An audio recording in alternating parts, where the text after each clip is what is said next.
अस्सलाम वालेकुम dear students, online classes में आपको वेलकम कहते हैं। उम्मीद करता हूं कि आप सब खैरियत से होंगे।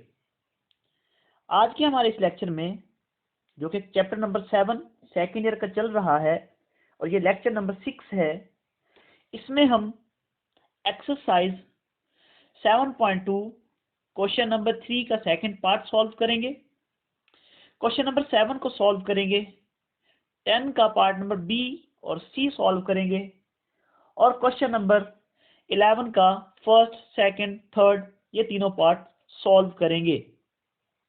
Dear students, question number 3 basically हल करने से पहले मैं आपको कुछ इंपॉर्टेंट इंफॉर्मेशन या इंपॉर्टेंट फार्मूला या इंपॉर्टेंट बात बताना चाहूंगा जो कि क्वेश्चन नंबर 3 में यूज होगी। क्वेश्चन नंबर 3 और क्वेश्चन नंबर 11 दोनों सिमिलर, एक जैसे हैं। जस्ट क्वेश्चन नंबर 3 में एक एक्स्ट्रा काम है, वो जब हम क्वेश्चन सॉल्व करेंगे मैं आपको बता दूंगा। डियर स्टूडेंट्स, हमारे पास क्वेश्चन नंबर 3 में बेसिकली फाइंड आउट करना है मैग्नीट्यूड ऑफ वेक्टर और direction cosine of V. Direction cosine क्या होते हैं? सपोज करें आपके पास ये एक्स एक्सिस है, ये वाई एक्सिस है और ये जी एक्सिस है। सपोज दैट कोई एक पोजीशन वेक्टर है आर, जिसे एक्स वाई जी स्पेस में पड़ा हुआ है। अब ये जो पोजीशन वेक्टर आर है, अगर ये एक्स के साथ एंगल बनाए अल्फा, ये पोजीशन वेक्टर वाई के साथ एंगल बनाए बीटा और जी एक्स के साथ एंगल बनाए गैमा, तो ये जो एंगल अल्फा, बीटा, गैमा है, इन एंगल को कहा जाता है डायरेक्शन एंगल। इन्हें कहा जाता है डायरेक्शन एंगल। अब अगर इन एंगल का कोसाइन फाइंड आउट करना हो तो इनको कहा जाएगा डायरेक्शन कोसाइन। तो डायरेक्शन कोसाइन बेसिकली ये होंगे कॉस अल्फा, कॉस बीटा और कॉस गैमा। जब आपको कहा जाएगा कि डायरेक्शन कोसाइन फाइंड आउट करें, तो ये जो कॉस अल्फा होगा ये बेसिकली इक्वल होगा जो भी आपको वेक्टर दिया जाएगा उसका x component over total vector की मैग्नीट्यूड, यानी कि आर। जो कॉस बीटा होगा ये इक्वल होगा y कंपोनेंट ओवर r और cos गैमा इक्वल होगा z कंपोनेंट ओवर r। यहाँ r से मुराद है, लेट देखें, सपोज दैट आपके पास r एक वेक्टर है xi, yj और zk। सपोज दैट आपके पास एक r वेक्टर है, तो आप इसको कुछ इस तरह लिख सकते हैं। अगर आपको इसके डायरेक्शन कोसाइन लिखने हो तो वो बेसिकली आएगा cos अल्फा इक्वल होगा एक्स कंपोनेंट है ओवर आर का मतलब है वेक्टर आर की मैग्नीट्यूड, आर का मतलब है वेक्टर आर की मैग्नीट्यूड, मैग्नीट्यूड ऑफ आर। तो आप करेंगे क्या, जो फर्स्ट कंपोनेंट आई का आई यूनिट वेक्टर के साथ कंपोनेंट होगा एक्स, उसको आप डिवाइड कर देंगे आपके टोटल वेक्टर की मैग्नीट्यूड पर। अब अगर आपको 3 कंपोनेंट दिए गए हों तो मैग्नीट्यूड को कैसे फाइंड आउट किया जाता है, मैंने अपने अभी प्रीवियस लेक्चर में आपको समझाया था।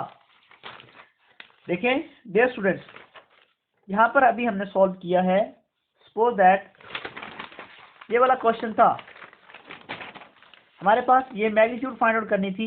ये 3 कंपोनेंट थे, इनकी मैग्नीट्यूड कैसे फाइंड आउट की गई थी? हर कंपोनेंट का स्क्वायर ओवर होल के ऊपर स्क्वायर रूट ली गई थी। तो इसी तरह आपके पास ये जो आर होगा बेसिकली एक्स कंपोनेंट का स्क्वायर, वाई कंपोनेंट का स्क्वायर, सी कंपोनेंट का स्क्वायर, होल स्क्वायर रूट आ जाएगा। इसी तरह ये जो cos बीटा होगा डायरेक्शन कोसाइन, ये होगा y over X square, Y square, Z square और cos गैमा इक्वल होगा z ओवर यानी थर्ड कंपोनेंट बटा magnitude of given vector X square, Y square, Z square. So अब हम मूव करते हैं डियर स्टूडेंट्स क्वेश्चन नंबर 3 की जानिब। क्वेश्चन नंबर 3 में हमें कहा गया है, बुनियादी तौर पर हम अपने क्वेश्चन नंबर 3 को पढ़ते हैं डियर स्टूडेंट्स।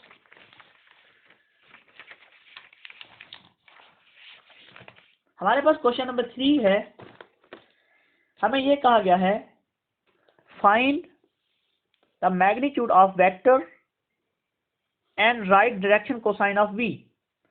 इसका पार्ट नंबर सेकंड करना है। Question number 3 part second. हमें कहा गया कि v वेक्टर है i minus j minus k। पहले नंबर पर magnitude of vector v find out करनी है। फिर क्या फाइंड आउट करना है? डायरेक्शन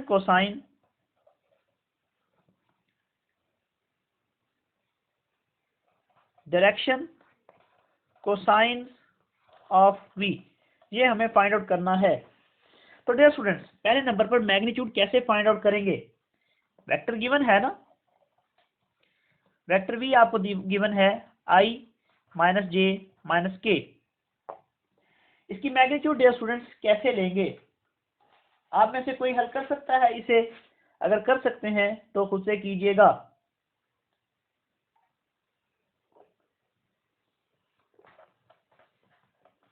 मैग्नीट्यूड का तरीका कार ये होता है, यूनिट वेक्टर i के साथ जो कोफिशिएंट है क्या आ रहा है, जब कोई ना हो तो 1 होता है, उसका स्क्वायर। इसी तरह यूनिट वेक्टर j के साथ जो कोफिशिएंट है -1, इसका स्क्वायर। और यूनिट वेक्टर k के साथ जो कोफिशिएंट है -1, इसका स्क्वायर होल के ऊपर लिया जाता है स्क्वायर रूट। तो डियर स्टूडेंट्स, ये क्या आ जाएगा? 1 + 1 + 1 होल स्क्वायर रूट। तो हमारे पास मैग्नीट्यूड ऑफ गिवन वेक्टर क्या आ गया? Square root 3। अब डायरेक्शन कोसाइन फाइंड आउट करना है। डायरेक्शन कोसाइन अभी मैंने आपको बताया था, cos अल्फा किसके इक्वल होगा? x ओवर मैग्नीट्यूड r, अगर आपको यूनिट वेक्टर r दिया गया हो। इसी तरह cos बीटा इक्वल होगा y ओवर r, और cos गैमा इक्वल होगा z over magnitude of r, अगर आपको वेक्टर r दिया गया हो।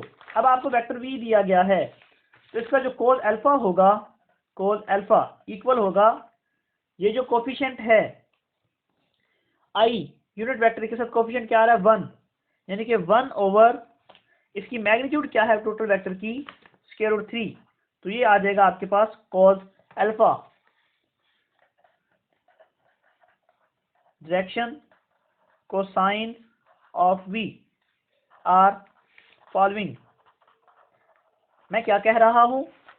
डायरेक्शन कोसाइन को फाइंड आउट करने के लिए जो भी आपको वेक्टर के कोफिशिएंट दिए गए हैं उनको वेक्टर के टोटल मैग्नीट्यूड से डिवाइड कर देंगे। अब i के साथ जो कोफिशिएंट है वो 1 है, cos अल्फा लेने के लिए 1 को इस टोटल वेक्टर की मैग्नीट्यूड पर डिवाइड कर दिया है। इसी तरह cos बीटा इक्वल होगा, अब j के साथ कोफिशिएंट क्या है? -1, और टोटल वेक्टर की मैग्नीट्यूड क्या है? Square root 3। और cos गैमा किसके इक्वल होगा? ये इक्वल होगा k के साथ कोफिशिएंट क्या है? -1 ओवर स्क्वायर रूट 3। तो ये cos alpha, cos beta, cos gamma आपके पास डायरेक्शन कोसाइन आ चुके हैं। तो आप लिखेंगे hence direction cosine of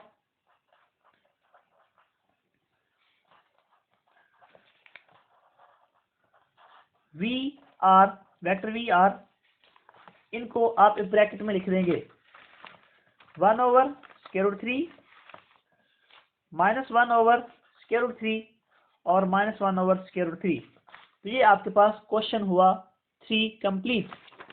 dear students, अब हम डिस्कस करते हैं क्वेश्चन नंबर 11। क्वेश्चन नंबर 11 भी बिल्कुल सेम क्वेश्चन नंबर 3 की तरह है। क्या कहा गया क्वेश्चन नंबर 11 में? Find the direction cosine for the given vector. अब आपको ये तीनों के तीनों पार्ट्स करने हैं, कोई मुश्किल नहीं है। डियर स्टूडेंट्स, हम इसको सॉल्व करते हैं। क्वेश्चन नंबर 11 पार्ट फर्स्ट है, वेक्टर v दिया गया है 3i minus j plus 2k। We have to find direction cosine, find direction cosine for given vector, मतलब v। तो डायरेक्शन कोसाइन डियर स्टूडेंट्स किसके इक्वल है? हमने पहले डिस्कस किया है, जो वेक्टर दिया गया है उसके i यूनिट वेक्टर के साथ जो कोफिशिएंट है उसको टोटल वेक्टर की मैग्नीट्यूड पर डिवाइड करना है।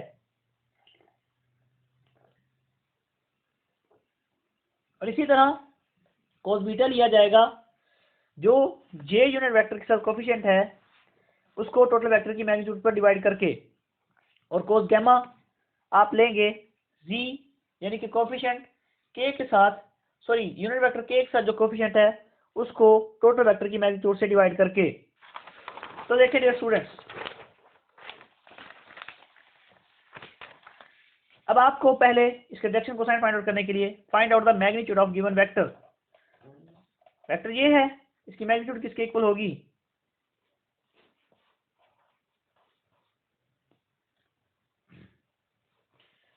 3 square minus 1 square plus 2 square whole square, यानी कि जो i का यूनिट वेक्टर के साथ, जो यूनिट वेक्टर i के साथ कोफिशिएंट है उसका स्क्वायर, j के साथ जो कोफिशिएंट है उसका स्क्वायर और k के साथ जो कोफिशिएंट है उसका स्क्वायर। तो ये क्या आ जाएगा? 9 प्लस 1 प्लस 4 कितना बन जाएगा?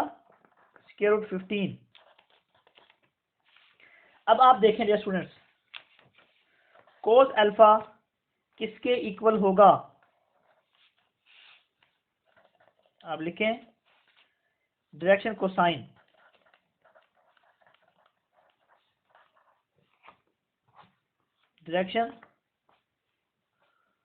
Direction cosines of v are following. क्या होगा dear students? Cos alpha equal होगा यूनिट वेक्टर जो i है, वेक्टर जो है उसका जो i यूनिट वेक्टर है उसका जो कोफिशिएंट है उसको डिवाइड कर देंगे टोटल वेक्टर की मैग्नीट्यूड से। मतलब अब इसका जो कोफिशिएंट क्या है? 3 over square root 15 cos beta किसके इक्वल होगा? -1 ओवर स्क्वायर रूट 15 और कोस गैमा इक्वल होगा k के साथ कोफिशिएंट क्या है? 2 ओवर स्क्वायर रूट 15। तो आप लिखेंगे hence direction cosine of vector v are, ये जो भी कोफिशिएंट आपके पास रिजल्ट है वो लिख लें, 3 over square root 15 -1 over square root 15 और 2 ओवर स्क्वायर रूट 15। ये हुआ हमारा रिक्वायर्ड रिजल्ट। अब इसी क्वेश्चन का सेकंड पार्ट हल करते हैं। कैसे होगा डियर स्टूडेंट्स? पार्ट नंबर 2, हमें दिया गया है वेक्टर लेट v इक्वल है 6i minus 2j plus k। Direction cosine find out करने हैं, यानी कोस अल्फा, कोस बीटा, कोस गैमा। डियर स्टूडेंट्स सोचें कैसे होगा ये क्वेश्चन?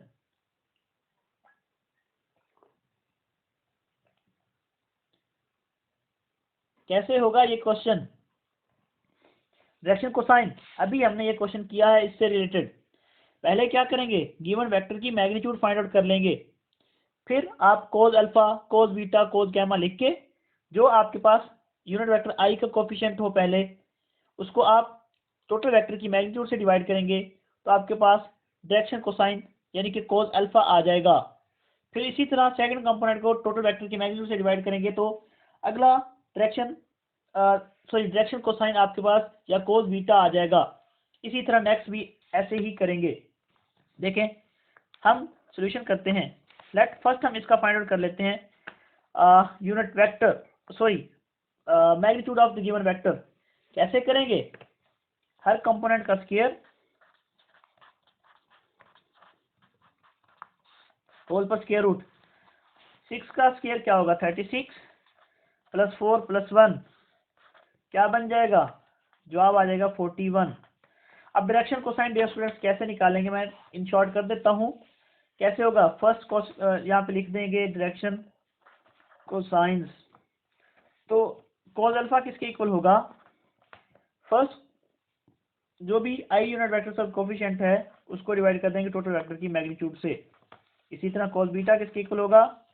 जो आपके पास कोफिशिएंट आ रहा है उसको डिवाइड कर देंगे टोटल वेक्टर की मैग्नीट्यूड से। कोस गैमा किसके इक्वल होगा? जो यूनिट वेक्टर k के साथ कोफिशिएंट है उसको डिवाइड कर दें टोटल वेक्टर की मैग्नीट्यूड से। तो अब बाद में लिखेंगे hence direction cosines are 6 over square root 41 minus 2 over square root 41 और क्या आ जाएगा? 1 ओवर स्क्वायर रूट 41। तो ये आपके पास रिक्वायर्ड डायरेक्शन कोसाइन आ गए हैं। अब हम डिस्कस करते हैं क्वेश्चन नंबर 11 का part number 3। Question number 11 part है हमारे पास थर्ड। आपको कहा गया है एक वेक्टर है पी क्यू। अभी पहले हम इसके वेक्टर को फाइंड आउट करेंगे, वेयर पी पॉइंट गिवन है 2 1 5 और क्यू पॉइंट गिवन है 1 3 1। आपको ये जो वेक्टर पी क्यू है इसके डायरेक्शन कोसाइन फाइंड आउट करने हैं। पहले हम पी क्यू को फाइंड आउट करते हैं। पी क्यू किसके इक्वल होगा? Position vector O Q minus position vector O P. अब ओ हमारे पास क्यू पॉइंट क्या है? 1 3 1। ओ क्यू किसके इक्वल होगा? आई 3j प्लस के। और पी पॉइंट हमारे पास क्या है? 2 1 5। ओपी किसके इक्वल होगा? 2i प्लस जे प्लस 5k। तो बेसिकली हम इसको नाम 1 देते हैं। Put O Q position vector and OP position vector in 1। तो क्या हो जाएगा? आपके पास एक vector P Q O Q minus OP. Basically O Q क्या है? I plus 3j plus K minus OP क्या है हमारे पास? 2i प्लस जे प्लस 5k। तो ये क्या बनेगा? i plus 3j plus K minus 2i minus J minus 5k।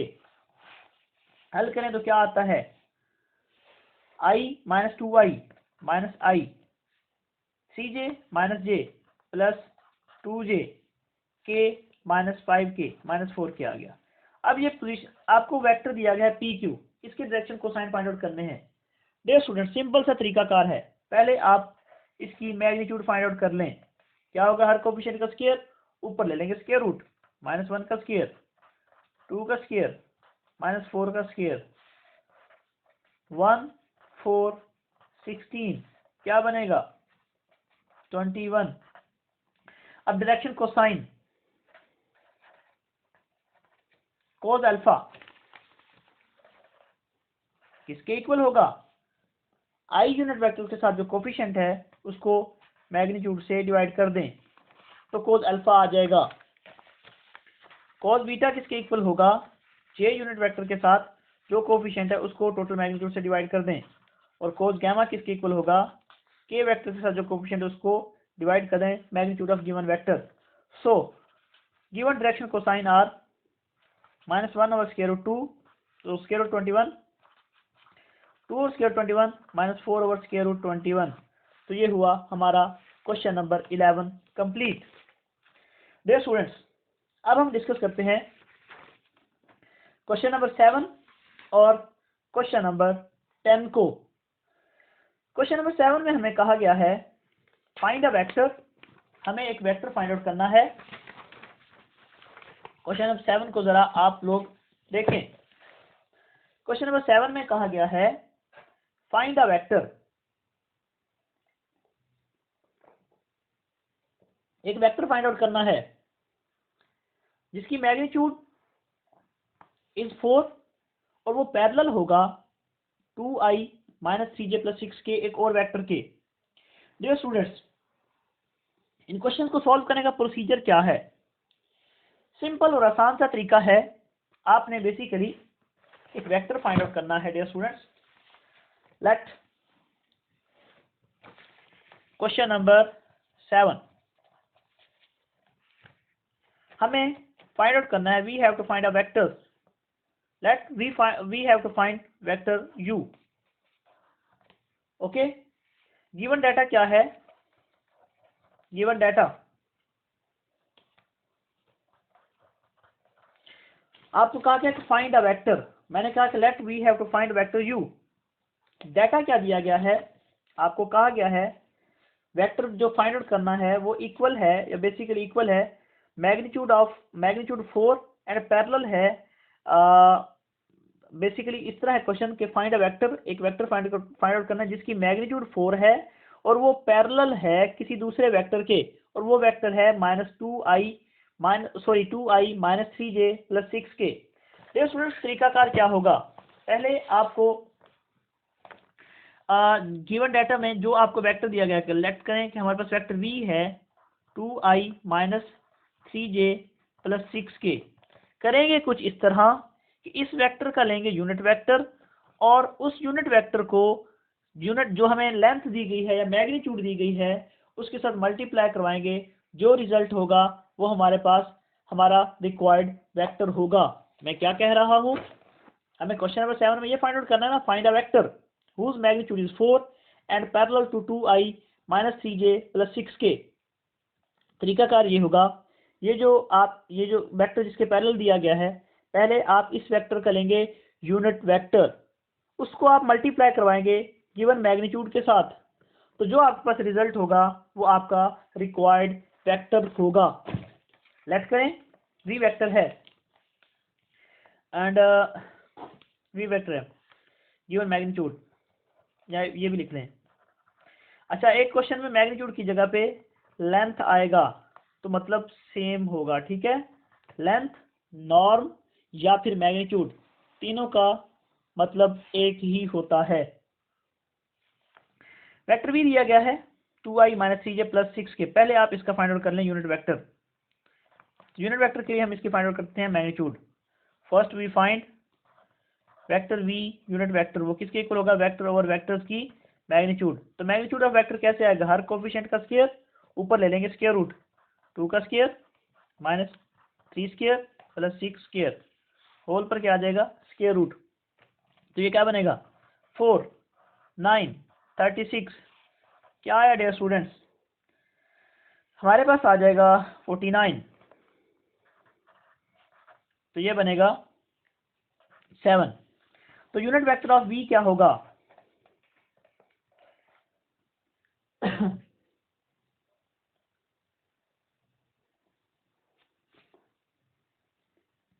Unit vector of v क्या होगा डियर स्टूडेंट्स, वेक्टर और वेक्टर की मैग्नीट्यूड। वेक्टर क्या है 2i minus 3j plus 6k, magnitude क्या है 7। तो हमारे पास एक यूनिट वेक्टर आ गया है। अब हमें कहा गया था फाइंड अ वेक्टर, एक वेक्टर फाइंड आउट करें whose magnitude is 4 and parallel to this vector। ये जिस वेक्टर के पैरेलल है उसका यूनिट वेक्टर को आप अपनी रिक्वायर्ड या गिवन मैग्नीट्यूड के साथ मल्टीप्लाई करवा देंगे तो आपका रिक्वायर्ड वेक्टर आ जाएगा। सो u वेक्टर इक्वल होगा, इस बार हमें मैग्नीट्यूड जो गिवन है वो 4 यूनिट है, 4 cross 2i minus 3j plus 6k over 7। तो ये आ जाएगा आपके पास 4/7, हमारे पास आ जाएगा 4/7 2i minus 3j plus 6k। ये हमारे पास रिक्वायर्ड यूनिट वेक्टर आ गया। तो डियर स्टूडेंट्स, अगर आपको ये बेसिकली ये हमारे पास रिजल्ट किस तरह निकला है, हमें फाइंड आउट करना था वेक्टर u जिसके पैरेलल था, आपने उस वेक्टर का लिया यूनिट वेक्टर, और आपको जो मैग्नीट्यूड दी गई थी उसके साथ मल्टीप्लाई करवाया, हमारे पास रिक्वायर्ड वेक्टर आ चुका है। आप कुछ इस तरह एक रिजल्ट लिखते होते हैं v is equal to mcw, यानी कि दो वेक्टर पैरेलल होते हैं, अगर वो कुछ इस तरह लिखे जाएं v इक्वल होगा cw के, तो आप ये जो वेक्टर u है ये पैरेलल होगा दूसरे वेक्टर के अगर आपके पास ये दरम्यान में कोफिशिएंट आ गया है। ये बात आपको तब समझ आएगी जब हम एक नेक्स्ट क्वेश्चन करेंगे। अभी तक आपका जो काम है जस्ट यहाँ तक है। दोबारा रिवाइज कर देता हूँ क्या किया है। हमने एक वेक्टर फाइंड आउट करना था, मैंने कहा कि हमने फाइंड आउट करना है वेक्टर u। आपको कहा गया था कि वेक्टर फाइंड आउट करें जिसकी मैग्नीट्यूड 4 है और वो पैरेलल है किसी और वेक्टर के। तो तरीकाकार मैंने ये बताया है, जिस वेक्टर के पैरेलल है आपने उस वेक्टर को किसी और का नाम देकर उसका फाइंड आउट करना है यूनिट वेक्टर। उस यूनिट वेक्टर को आप अपने वेक्टर की मैग्नीट्यूड के साथ मल्टीप्लाई करवाएंगे, आपका रिजल्ट आ जाएगा। अब क्वेश्चन नंबर 7 का हम सॉल्व करते हैं। सेकंड पार्ट सेम है जैसे हमने फर्स्ट पार्ट किया है। क्वेश्चन नंबर 7 के फर्स्ट पार्ट में हमने किया था फर्स्ट पार्ट। सेकंड पार्ट हम देखते हैं। सेकंड पार्ट में हमें कहा गया है find a vector whose magnitude is 2। अब मैग्नीट्यूड कितनी दी गई है 2 और पैरेलल है इस वेक्टर के। लेट करें, let we have to find vector u। Given magnitude क्या है,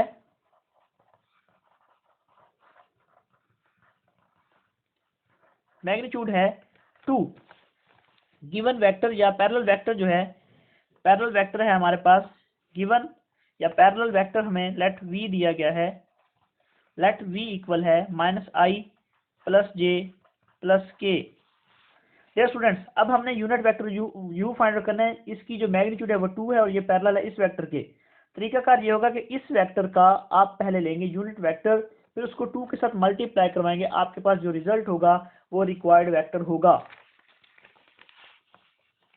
v की magnitude unit vector find out करना है। यूनिट वेक्टर का फार्मूला आप लिखते हैं, we have to find unit vector of vector v। तो उसके लिए हमें पहले मैग्नीट्यूड फाइंड आउट कर लेते हैं। मैग्नीट्यूड क्या तरीकाकार होता है, फर्स्ट कंपोनेंट का स्क्वायर, सेकंड कंपोनेंट का स्क्वायर, थर्ड कंपोनेंट का स्क्वायर, होल ऊपर क्या आ जाएगा स्क्वायर रूट। ये क्या आ जाएगा 1 1 1, तो अब क्या आ गया स्क्वायर रूट 3। ओके, अब हमारे पास डियर स्टूडेंट्स वेक्टर v दिया गया स्क्वायर रूट 3 के, sorry magnitude of vector v। तो यूनिट वेक्टर का फार्मूला क्या होता है, vector over magnitude of vector. Vector क्या दिया गया है -i plus j plus k, और मैग्नीट्यूड ऑफ वेक्टर क्या है हमारे पास स्क्वायर रूट 3। अब हमारे पास ये यूनिट वेक्टर आ गया है। अब आपने इस यूनिट वेक्टर को गिवन मैग्नीट्यूड के साथ मल्टीप्लाई करवाना है, आपका रिक्वायर्ड वेक्टर आ जाएगा। सो u इक्वल होगा 2 cross -i plus j plus k over square root 3। तो इक्वल होगा 2 over square root 3 -i plus j plus k। तो आप इसको, ये आपके पास रिक्वायर्ड यूनिट वेक्टर आ गया है। अब ये सॉरी रिक्वायर्ड वेक्टर आ गया है। अब ये वेक्टर पैरेलल है इस वेक्टर के। इसकी कुछ और नोटेशन होती है, इसको लिखते होते हैं बेसिकली, सपोज दैट ये वेक्टर है, इसको लिखते हैं u is equal to lambda v भी लिखते होते हैं। बेसिकली मैं आपको बता रहा हूँ कि दो वेक्टर्स पैरेलल होते हैं अगर उनमें कोई कांस्टेंट अपीयर हो रहा हो। तो ये कांस्टेंट अपीयर हो रहा है लैम्डा की फॉर्म में, आप कह सकते हैं कि ये दो वेक्टर्स पैरेलल है। अब क्वेश्चन नंबर 10 को डिस्कस करते हैं, इसी से रिलेटेड है। क्वेश्चन नंबर 10 का बी पार्ट है, क्वेश्चन नंबर 10 का बी पार्ट है, हमें बी पार्ट दिया गया है, find a vector of length 5 in the direction. Find, हमें क्वेश्चन नंबर 10 का बी पार्ट दिया गया है,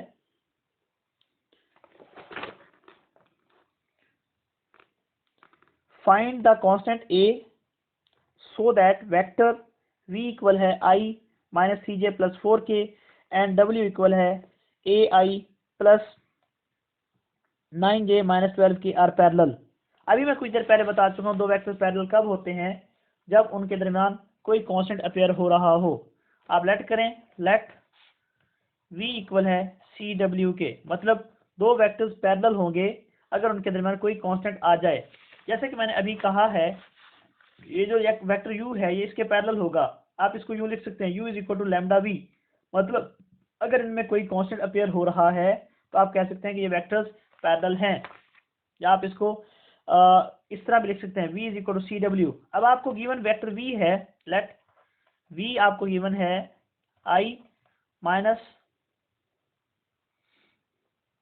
minus C J plus 4k, और w आपको गिवन है ai 9j minus 12k। Dear students, आपको ये वेक्टर्स गिवन हैं, आपने a की वैल्यू को फाइंड आउट करना है, अपनी इस रिलेशन में पुट कर दें। आपको ये कहा गया कि ये दो वेक्टर्स पैरेलल हैं, value of a find out करें। तो डियर स्टूडेंट्स, आसान सा काम है, टू वेक्टर्स पैरेलल होते हैं अगर उनके दरमियान कोई कांस्टेंट अपीयर हो रहा हो, यानी उनको इस तरह लिखा जा सकता हो, या आप इसको यूज लिख सकते हैं v is equal to lambda w। ये वेक्टर v है, ये w है। अगर इनके दरमियान ये वेक्टर v इक्वल है किसी लैम्डा w के, यानी कि लैम्डा आपके पास है कोई कांस्टेंट है और दूसरा वेक्टर w आपके पास वेक्टर है, तो आप कह सकते हैं कि v वेक्टर पैरेलल है w के। तब आप लिखें, ये इसी रिलेशन में अपने वैल्यूज को लिखें, v किसके इक्वल है,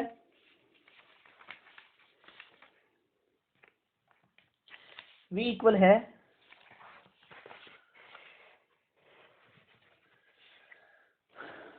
v इक्वल है सी लैम्डा के, सी डब्ल्यू के। तो v की वैल्यू क्या दी गई है, i minus 3j plus 4k। c constant है कोई, w हमें दिया गया है ai plus 9j minus 12k। तो dear students, i minus 3j plus 4k equal होगा aci plus 9cj minus 12ck। अब ये दो वेक्टर पैरेलल हैं, तो इसका i कोफिशिएंट, सॉरी इसका यूनिट वेक्टर i, इसका यूनिट वेक्टर दोनों इक्वल होंगे, इसका j यूनिट वेक्टर इक्वल होंगे, इसका k और इसका k यूनिट वेक्टर आपस में इक्वल होंगे। तो आप लिखेंगे इसका कोफिशिएंट क्या है, कंपेयर कर लें, compare the unit vector i j k of both side. तो इसका जो कोफिशिएंट है वो इक्वल होगा इसके कोफिशिएंट के। i का कोफिशिएंट क्या है 1, इक्वल होगा इधर से i का कोफिशिएंट क्या है ac। सिमिलरली माइनस 3 इक्वल होगा 9c और 4 इक्वल होगा माइनस 12c। अब आप यहाँ से c की वैल्यू ले सकते हैं, माइनस 3/9 इक्वल होगा c। आप इसको 1 का नाम दें, इसको 2 का, इसको दे दें 3 का। 3 की कोई ज़रूरत नहीं है आपको वैसे। तो c इक्वल होगा -1/3। तो अब पुट c इन इक्वेशन 1। तो 1/a, c की वैल्यू क्या है -1/3। तो ये 3 सेट पर चला जाएगा, 3a इक्वल टू -a। तो a की वैल्यू क्या आ जाएगी -3। ये आपके पास रिक्वायर्ड वैल्यू ऑफ a होगी। अब हम क्वेश्चन नंबर 10 का सी पार्ट करते हैं। ये बिल्कुल सेम है क्वेश्चन नंबर 7 से। क्वेश्चन नंबर 10 के सी पार्ट में आपको कहा गया है find a vector of length 5। एक वेक्टर फाइंड आउट करना है जिसकी लेंथ 5 है, डायरेक्शन ओपोजिट टू द। अब ये जो वेक्टर है इसके ओपोजिट है। पहले हमें कहा जाता था जिसने इस क्वेश्चन में find a vector whose magnitude 4 and parallel to this. तो इसमें तरीकाकार ये होगा, जस्ट आप डियर स्टूडेंट्स इस वेक्टर का first of all unit vector लेंगे, उस यूनिट वेक्टर को मल्टीप्लाई करवाएंगे 5 के साथ। ओके, आपका जो रिजल्ट होगा जस्ट उसको, ये पैरेलल के लिए आप वैसे रहने देते थे, लेकिन अब ऑपोजिट डायरेक्शन है तो आप जो रिजल्ट आएगा उसको उल्ट करके लिख देंगे या आप उसको माइनस के साथ मल्टीप्लाई करवा देंगे, तो आपके पास रिक्वायर्ड वेक्टर आ जाएगा। लेट क्वेश्चन नंबर 10 सॉल्व करने part number C. Let we have to find u। Vector u find out करना है। गिवन वेक्टर v इक्वल है i minus 2j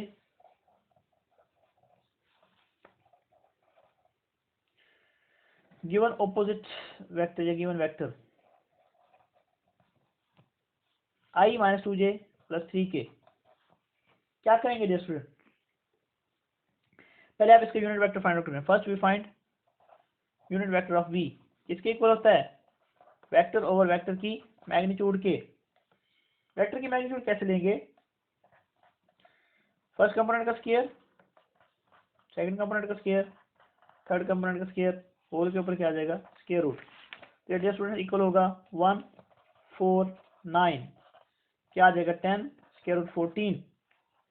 okay, unit vector किसके इक्वल है, वेक्टर और vector की मैग्नीट्यूड। वेक्टर क्या दिया गया है i minus 2j plus 3k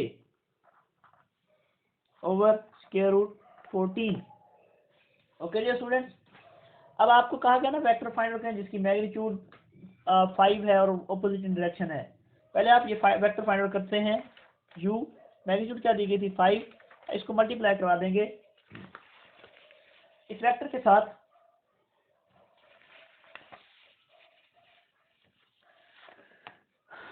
हमारे पास आ जाएगा i minus 2j plus 3k over square root 14, ये आ जाएगा 5 over square root 14 i minus 2j plus 3k। अब ये जो रिजल्ट आया है ये आपके पास रिक्वायर्ड वेक्टर है इन पैरेलल डायरेक्शन या इन पैरेलल है। हमें चाहिए था एक वेक्टर फाइंड आउट करें जिसकी मैग्नीट्यूड 5 हो और डायरेक्शन ऑपोजिट हो। तो opposite, hence required opposite direction vector